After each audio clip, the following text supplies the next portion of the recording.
মুখ্যমন্ত্রীর সভার আগেই মেদিনীপুর কলেজিয়েট ময়দানে হলো হেলিকপ্টারের মহড়া। আগামী 5ই মার্চ মেদিনীপুর সফরে আসছেন রাজ্যের মুখ্যমন্ত্রী মমতা বন্দ্যোপাধ্যায়। তার আগেই শহর জুড়ে শুরু হয়েছে ব্যাপক প্রস্তুতি।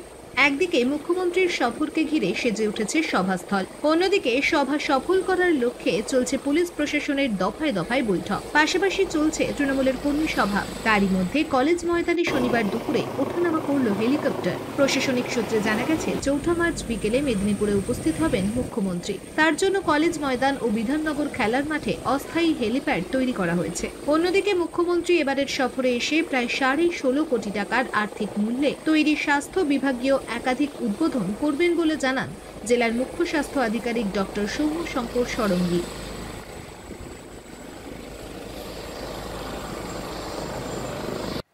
স্বাস্থ্য ও পরিবার কল্যাণ দপ্তরের প্রায় 20টি প্রকল্প উদ্বোধন হবে মুখ্যমন্ত্রীর হাত ধরে।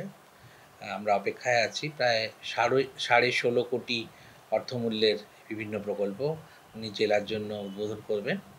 তার মধ্যে যেমন 16টি নতুন সুস্বাস্থ্য কেন্দ্র উদ্বোধন হবে জেলার বিভিন্ন প্রান্তে, বিভিন্ন ব্লকে।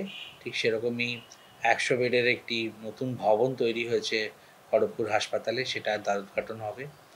তার সাথে দুটো urban family health and wellness centre, সেটা উদ্বোধন হবে ওনার হাত ধরে।